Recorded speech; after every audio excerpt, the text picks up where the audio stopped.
Hello, everyone. Welcome to another episode of the Noisy Neighbours podcast. It's a big weekend in the Udale household for myself, my brother Christian. Has been for all of our lifetime.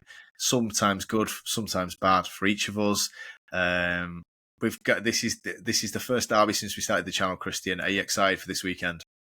Here we go. It's here, isn't it? It just seems like a pivotal moment. We started this channel, and here we are, City v United. Yeah, mate, I am excited. It's going to be a mad one, isn't it? Because we've gone into derbies in the past, and City have been heavy favourites.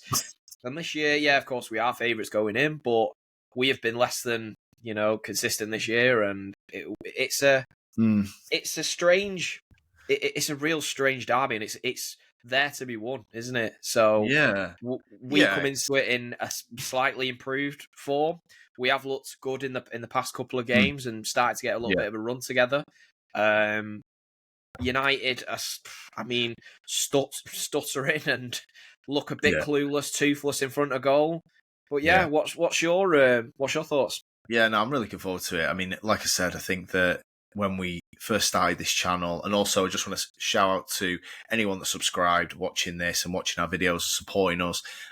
We've had like a recent bunch of subs, and we massively appreciate it. And it is leading up to these sort of weekends that we always sort of projected when we thought about starting the channel and starting the podcast. And I mean, watch alongs are something that we're doing all the time anyway, watching our own clubs. But the derby is obviously us two in person. Please join us on Sunday. It's going to be great. It's the first derby that we're going to do a watch along on. Obviously, we've watched games in the past together. We've never streamed it. Obviously, we've not been on YouTube in our lives until 3 months ago. So if anyone's doubting, joining us that day and joining the live stream, if only you could have seen what it was like as kids. It was absolute war zones. I don't think family members felt safe being in our vicinity. The funny thing is, it was like an unspoken rule that after a certain point, I think we'd had that many vicious arguments that we just never watched derbies together. Yeah, that's it. And we never really discussed it, but it was like just slowly we went our own ways. And on derby day, we'd communicate via WhatsApp, and that would be it. So this will be a mad one. A new era, and it's also going on YouTube. So look, please jump on, hit us in the comments. I'm a massive United fan. Obviously, my brother is a massive City fan. This is what we had envisaged. We hope one day we will be doing Manchester Derby watch-alongs to a huge audience on YouTube. Appreciate, it's early days on the channel still, but anybody watching this, please jump on, join us, hit us up in the comments. It's going to be fun. Hopefully going to be fun. I don't know who for at this point. But anyway, it'll be a good laugh either way. And it's probably not the most pressured one. It's a bit of a strange feeling going into this one, actually. But I suppose bragging rights are the important thing. And strangely, United have won the last two, and Community Shield wedged in between was a shootout on it in the pre-season. But the FA Cup and the derby at the Etihad was obviously went my way. So I feel like I'm going to sound like Grandad here and say that you're due one. And I know it shouldn't work like that. The law of averages, that one of them ones. So I know that's probably what our Grandad would say, and I do feel like that. He would. You've got to be pessimistic in a derby because it's horrible to lose them. And especially if Garnacho and Højlund's are part of the front three. The joke is, if Højlund and Garnacho actually massively turn up, I will have egg on my face, but I will be happy. You will be as sick. You'll be even sicker because at least at the Etihad it was Ahmad, who is a legitimate footballer, and in the final it was Mainoo. So at least, obviously, it's sickening to lose those two games, but you can sit back and go, right, okay, shocking from City, and Ahmad is a pretty good player. Mainoo's a very good player. And now it's like if Garnacho and Højlund do something. Yeah, mate, I'll be at a point where I'm fucking ashamed. You're going to be like... I think we should all have to do the Walk of Atonement back from Old Trafford to the Etihad, like fucking Cersei Lannister. That's what I want. If we don't win the shame. Yeah. No, I feel there lobbing shit at him. Yeah, yeah. I feel, yeah. I'm really looking forward to it. Just because obviously it's the first one on the channel. There's going to be many more to come. It's gonna be, That, bro. It's gonna be fireworks, and that I'm, it's a bit of a throwback as well because like there's not really anything on the line. I mean, we're yeah, fighting for top four. yeah, United just trying to keep a bit of, I suppose, momentum for a Europa League charge. I yeah, guess, but a derby, it's just weird. It's like one of them throwback ones where it's all for the fans, and in a yeah. weird way, It is, yeah, it feels like bigger. I don't know why, but maybe it's yeah. because me and you were doing this. I Maybe from suppose that I don't know. perspective, yeah. Might be Yeah, that, but so that's it. Like Noisy Neighbours podcast, first ever Manchester derby. That's probably why it feels big to us, and I'm really excited. I'm nervous, like I always am. I don't care how shit either of us are. It's the do you feeling still get that, of Alex? Right? I've always wondered this. Like, even mm, when we were in our most dominant periods, I mm, always got like butterflies and the fact that the first whistles go yeah, in, and like I'm talking games where we'd absolutely battered you as well. Like the Haaland first one against you, and I think it was like, did it end up being 6-3 or something crazy yeah, like yeah, that? Um, yeah. yeah, but I always Martial get got a these like couple of ridiculous nerves, and I never do with any other game. yeah, yeah. I mean, honestly, I actually feel like when we was dominant, I actually feel like I was more nervous then than in a way. I look in the FA Cup final, I was nervous because I just don't think we'd have ever lived it down losing two FA Cup finals in a row to see, and just on that alone, I was like, look, I mean, you can lose a derby, and it's like if someone went to you the 2016 Manchester derby, you probably have to look it up on your phone. But two FA Cup finals in a row, that's history is going to. You're not going to have to look that up. You're going to know exactly where you were. You know exactly the score and exactly the scorers for the rest of your life. So I was dreading that in last summer. Thank God we somehow got over the line. Was you watching it with your missus folks as well? Like all Alex's for any listeners, all Alex's missus family, they're all Blues. So it's mad. He's got me on one side giving him shit, being his brother, and we talk every single day. But then his missus and all her family are all Blues, aren't they? So yeah, no, I didn't. I made sure none of them got invited. I'm joking. I love them all, obviously, and but. No, what happened was where we live, it's quite a close community, and a couple of the neighbours have got kids, and they're like friends with like our little lad. So, and one of them is a United fan, so I got chatting to him, and I was like, "What are you doing for the game on Saturday?" And then he was like, "Oh, nothing." I was like, "Do you fancy coming around watching it?" So I was like, "Right, let's just get one in case Sophie comes over and goes, oh yeah, my dad, cousin, and uncle are all coming around for the game," and I'm like, at least I've got a buffer in my fucking neighbour, who's a really sound guy, by the way. And then another one of the neighbours came over who's a Spurs fan, so it was a bit where like Sophie was actually on her own, but I think she was feeling confident, so she's like, fucking get them all, get all you Reds round because I'm gonna fucking win. So no, man, it was it was obviously, I mean, we can touch on that a little bit, but yeah, I think like when we was better, the pressure, because I never thought we were going to thump you, and that's what always had me on edge. Because I always felt like, in a way, United have been thumped a few times by City, and I'm sure United did a few times, but it was never 6, really, was it? Or 5. It was always like a 3-1 would have been like, okay, we battered you or whatever. Whereas, like, so I never felt like we was going to go in and beat you 5-0. And I think that just made me nervous, because then if it's tight, it gets twitchy in derbies. And you always did. You were pesky. You kept it tight in games. You got your 1-0s here and there.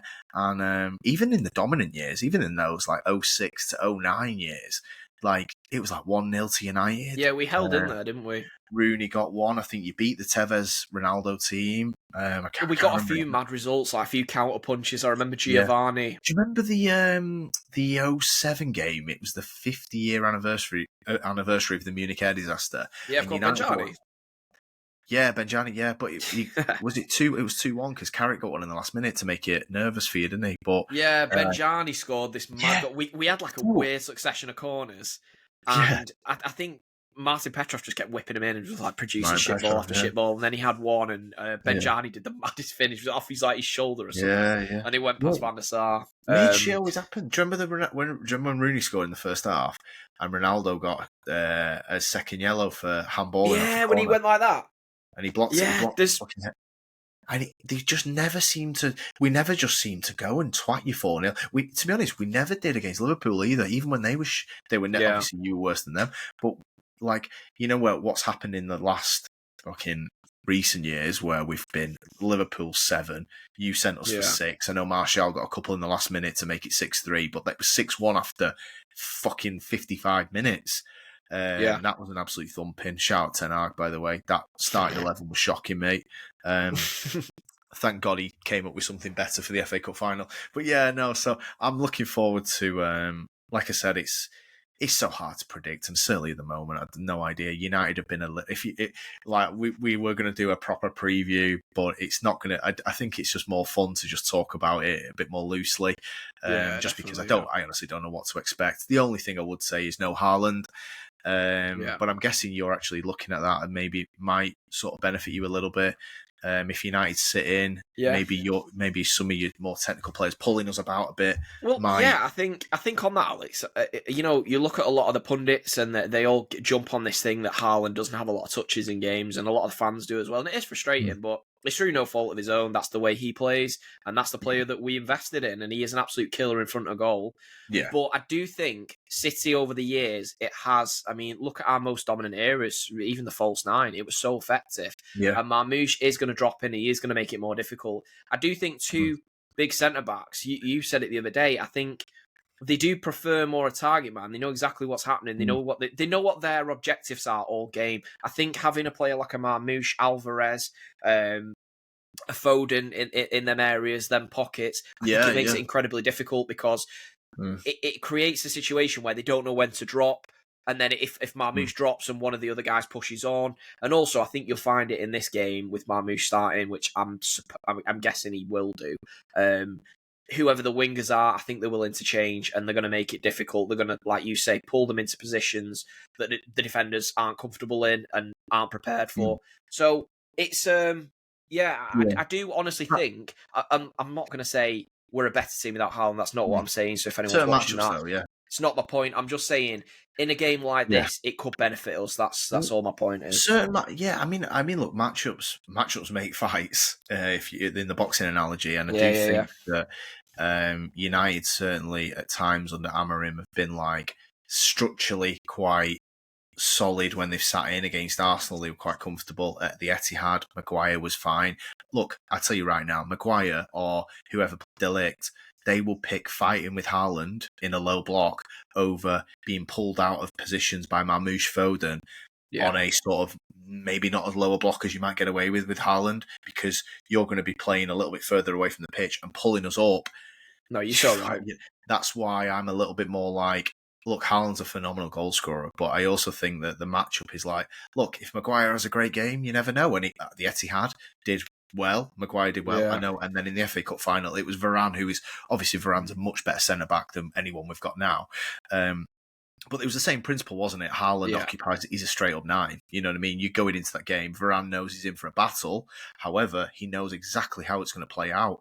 Sunday, United, Amorim, whoever the back three is, Yoro, De Ligt, whoever else, they're looking at this going, fuck me, who is going to be playing and what are they going to be doing? Yeah. And I'm like that now as a fan. It's hard to set up, isn't it? It's hard to set up against, because you don't know what they're going to do. And I do think it favours us in that aspect. It does give you the edge, I think. And that I'm interested in how we're going to cope with that, because like I said, against Arsenal, again, we dealt with it quite well, because it's they have bloody Merino up top, and you just sat there pre-game going, right, Mikel Merino, he's a fucking midfielder up top, isn't he? Obviously, Haaland's a proper 9. But if you're sat there going, City are going to get it in the inside positions and try and create overloads, and they're going to try and hit Haaland in the box, you know the game plan, so you can prepare for it. So, big challenge on Sunday for us. And obviously, in other games, Haaland will benefit you. Clearly, you're not better with, sort of without Haaland, but it's a matchup. It's a matchup, and I think it in the... like I said, I think against Forest, it'll benefit you as well. One thing I won't worry about, Alex, you mentioned the defenders might have been looking forward to a battle with Haaland. Well, I won't worry, mate, because we've got WrestleMania on the wing, haven't we? That'll be, I'm sure he'll be throwing his weight around, having a little tumble with the defenders.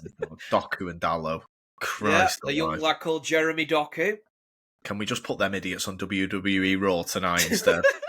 Fuck me. I'd rather him be there. But yeah, Yeah. it's just, I think you're going to find a bit of a game of the misfits because it's an impossible one to predict. From one game to the next, City have got wingers who they're going to, one game of even 10 minutes to the next 10 minutes, they're going to look unbelievable. And then the next 10 minutes, they're going to look shocking.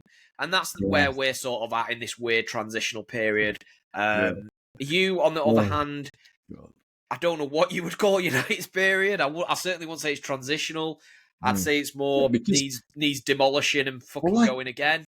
Yeah, I mean, like at the Etihad, yeah, okay, it was quite an even game. I don't think City were very good, but we got a pen. Just before the pen, Fernandes missed a 1-on-1. I don't know who played him in. Might have been probably was Ahmad. And then Ahmad scored in the end a pretty good goal, albeit Ederson and Gavardio made a fucking mess of it. But now it's like you see Tuesday night against Forest. If Fernandes has an off night, and he had one on Tuesday, we'll create fuck all until the end when we're just lumping it into Maguire, and that might happen on Sunday. I wouldn't rule that out, to be honest, if we're losing.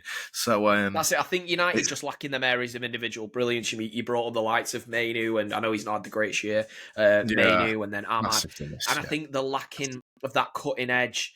But then again, it's a derby, mate, and anything can happen. Doesn't it? Like we've just been speaking about times past, and the teams that I've supported. We had Darius Vassell and got the likes of them guys, and we still somehow managed to get something up against you. So you never can predict a derby, and that's the beauty of it. Going back even further, and Gary Neville having an absolute mare on the fucking byline. Sean Goater robbing him. Trevor Sinclair, these players, it's a weird one. And United, we are a unique team because we are generally pretty crap, but then every so often turn up, like FA Cup turned up. And is Garnacho your Sun Ji High? Oh, no, because Sun Ji High actually grafted. I know, sorry, Sunjay, I'm doing you a bit of a disservice, mate. Disservice there. Probably got better stats as well. Somebody hit us up. What was Sunji High's stats? He's a fucking fullback, wasn't he? He probably had a better XG. XG. XG. He'd have fucking. Amorim would have loved him at wing back.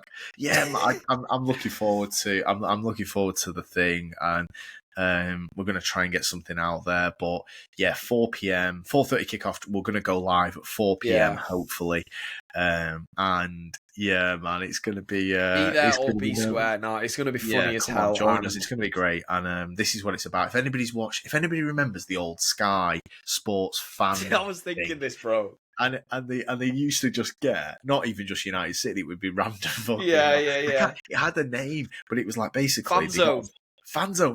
They got them in a fan zone. It was like a rival fan in the obviously club kits or whatever. Sometimes retro, and obviously like it's a little bit different. We're brothers, but they used to do that, and they were great. And we're hoping people think, you know what? Let's see these two in this. It's going to be very similar, by the way.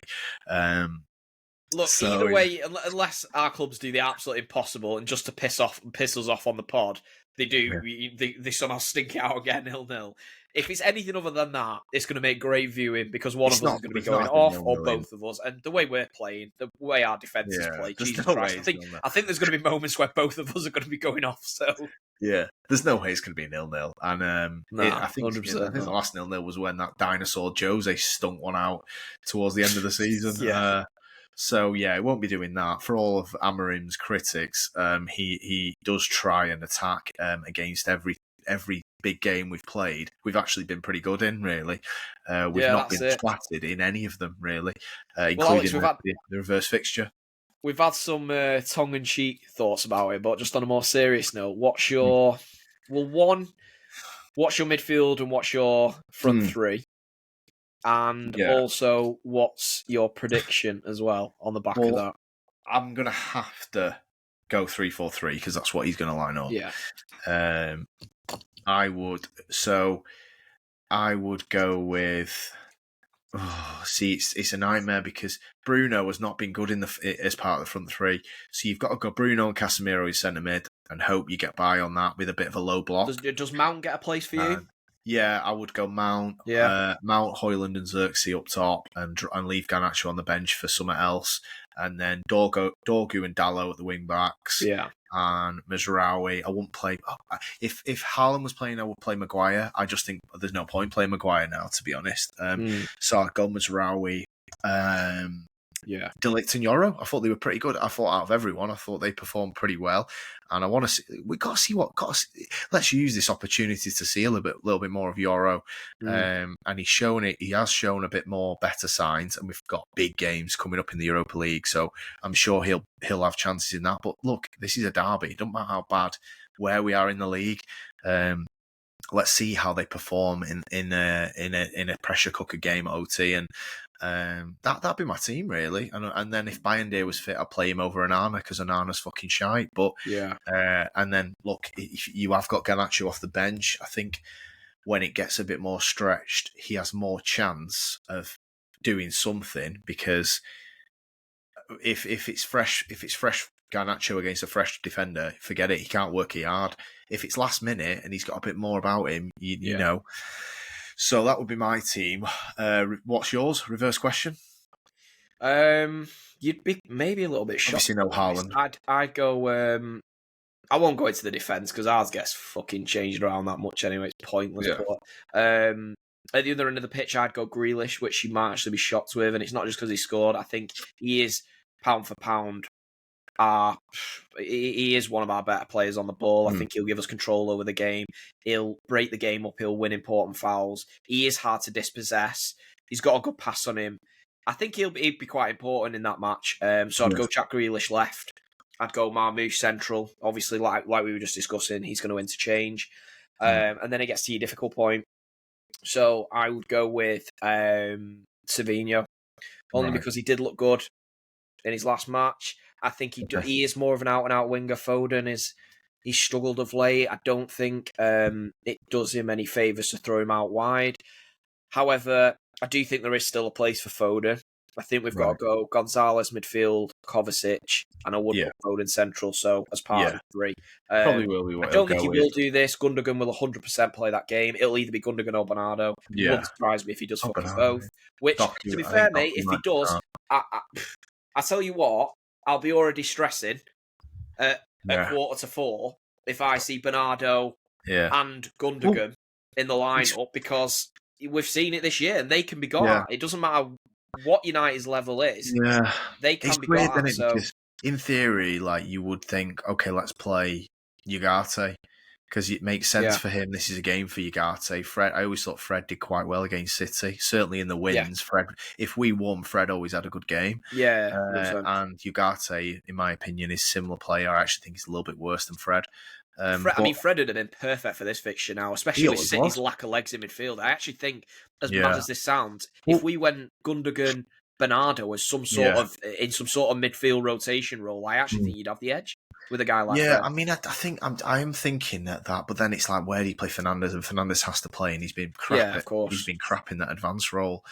Mount will bring a little bit more control. So who did you say, Alice, is you two whole? You had Bruno and Bruno and Casemiro. Yeah, I wouldn't play you guys. Casemiro's got to play. Especially if you're in a low block. He's very good in a low block, and I think for the last 6-7 weeks he's been quite good in there generally. Yeah. So mate, you've got that thing as well where Bruno, he has got a few goals against us. He can tend to turn up in the bigger matches. Surely he'll get himself up for it. To score anyway, but well, if you get a penalty, which we've had a lot of them in the derbies recently, haven't we, and stuff. So God, it feels like every game. Yeah. So that leads on to the last point and the most important one. What are you saying? Dare I ask? What's the prediction? Are you going bold? Look, I think for the sake of the channel, I'll say United are going to win. No, I'm joking. No, I think it's going to be a draw, actually. My honest is draw, definitely. And, look, for shits and giggles, I could say United 3-2 and just make it sound like it's going to be some sort of blockbuster. If I had £1 million, I would... Well, I'd probably put it on City, because I'd be devastated to lose £1 million on a draw. But what I think 1-1, similar to Arsenal. I think United will be a bit more defensive, a bit more low blocky, and but City could. I don't think United will win. I think if anybody will win, it'll be City. If not, I think draw, similar to Arsenal, really. Albeit towards the end of the Arsenal game, we should have won that. So might go similar. To be honest, it might get stretched, and United might be a bit more, might be threatening towards the later parts of the game. But if you're 2-0 up, forget it. So yeah, if we can keep it within range of either 1-0 either way, and then I think that's, I mean, similar to what we did at the Etihad. Really, you didn't get the second goal, and we fucking somehow came and won it. What are you saying? Are you confident of a win, or are you backing your team to win? Just to reply to that first, I think the advantage you guys have coming in and playing a City is United really struggle, especially against low block sides, and you look at any side that's in and around you in the table, you really struggle to get a goal past. Yeah. However, City will give you opportunities. We've seen it, mate. We give everyone fucking opportunities. We concede most weeks. So I do think that leans towards United getting a goal. I do think City will edge it, but I think it'll be closer than people think. I think it'll be close, yeah. I'm going to go 2-1 City. Yeah, I think it's going to be competitive, definitely. And I think that's the thing. I think, look, at the end of the day, the shitter you are, you need more space to be effective. And against Arsenal, that's why Højlund got a really good couple of chances. Fernandes should have won it at the end. Yeah. Garnacho, I think, nearly went through as well. So when you have more space, you got more chance of scoring. Yeah, sure. One thing I will say, Alex, as well, is these games are like pressure cookers, and whoever scores first, especially at OT, if you go ahead, and we've seen from this City team, this is not my team of old. These are not the treble winning guys that were dominant and they are cool, calm, collected. We've seen this year our bottle does tend to go. I think if you get a scabby early goal, it's going to be a mad one, and we'll see, mate. But I am going to say we'll edge it just so. Yeah. But it's going to be fucking fiery, and we'll see. Yeah. And there's going to be some fireworks on Noisy Neighbours. Yeah, for sure. Yeah. Neighbours are going to be pissed off with us shouting, I think. Yeah, the actual neighbours. Yeah. No, man, I can't wait. And look, anybody watching this, please jump on 4 p.m. Usual channel, you know where we're at, and hit us up in the comments. Hope it's a good laugh, and hope you enjoy the game, whether you're blue, red. Let's have good fun. We have good respect for each other, and let's see where we are on Sunday. And I suppose that's the next time we'll be speaking to you. So thanks, Christian. Obviously, I will see you Sunday afternoon, and we will be live for 3 hours, probably. Won't it be a 3-hour one? Yeah, it should be, mate. I mean, if VAR have any input, it could be about 3.5. Because I mean, did you see that last night with Tottenham? Fuck me. I actually didn't know, but I've heard about it. Was it the Sarr moment or something? 103rd minute, the full-time whistle went. So nearly first half of extra time. Yeah, I honestly, you can have a go at Ange all you like, and if you think he's shit, then fair enough. I personally think he's quite a good manager, but clearly you can't lose every game forever. But his thoughts on VAR were absolutely amazing. And 6 minutes on a contentious foul in the build-up to a goal that happened a decent time after the foul was made. He's absolutely bang on when he goes, what they've done is, because they go clear and obvious, now everybody will go, well, if it was clear and obvious, what were you doing for 6.5 minutes looking at replays? You know what they should do? That's it. If it's clear and obvious, you have a timer. You get to watch 2 or 3 replays. If you don't think, wow, something's fucking way off here, that Tarkowski tackle on McAllister, for example, which somehow didn't even get a red card. If you don't look at a replay and go, fuck me, we've missed something, play on. Done. And we'll all live with it. Mate, they're overanalyzing stuff that the opposition aren't even appealing for, and I think that just sums it up. You know, no one's even pissed off about these moments. No opposition fan is even going home and looking at a highlight for this. Even the biggest tie sort of fan. Do you know what I mean? It's not happening, is it? So it's picking faults in things that shouldn't be picked faults in. If they were re-refereeing the game, if they went, look, forget clear and obvious, we are going to get every decision right, then we would be like, right, well, it's going to take 120 minutes to play a game. He's right. He said AI will be reffing games. What's the point in refs? If a ref let a challenge go, they scored off. And it takes 6 minutes of replays to then go, actually, it was a foul. He's totally right, by the way. Let's hope VAR doesn't have any input on Sunday. But like I said, I'm sure every derby there's a fucking penalty. It's ridiculous. There's always something mad. I mean, God, that one at Old Trafford haunted me. That Bruno Rashford farce, mate. That was awful. That was horrendous. Yeah, Jesus, that was a bad one. That was bad. I mean, that wasn't a pen, but yeah, that was a. Well, it was a not interfering offside, but the ball was to Rashford, and he ran all the way next to it till Bruno taps it in. Yeah, I mean, like generally, you other than that, I mean, this is Alex. This is a separate video in itself, but I've got a bit of an opinion on this. Do you think the football is going away where we're almost making it into this song and dance, like the refs having a fucking show and stuff like that? Yeah. I'm not for this. I think it's all pantomime bollocks. And I think it's feeding to this terrible era that we're a part of. You know, what the fuck? Who gives a shit? You know, do you remember when Roy Keane was playing football and all them guys?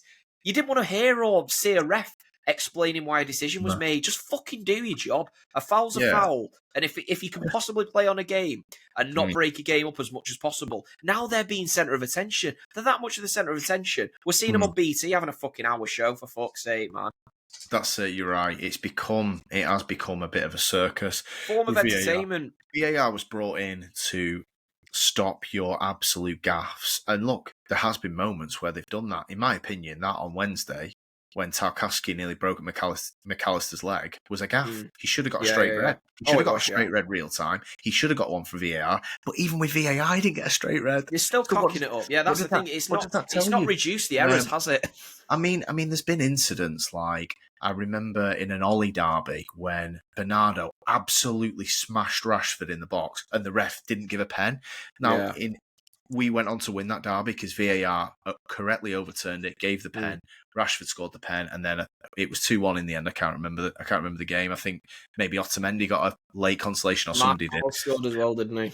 Marshall scored the second for us. Yeah, it was 2-0 at half time. We played well. I was there actually with that one. You actually, but the thing, what I was going to say is, if there was no so it would have been a bad call because Bernardo, fuck knows what he was doing, but he absolutely smashed into Rashford. We might, because you need.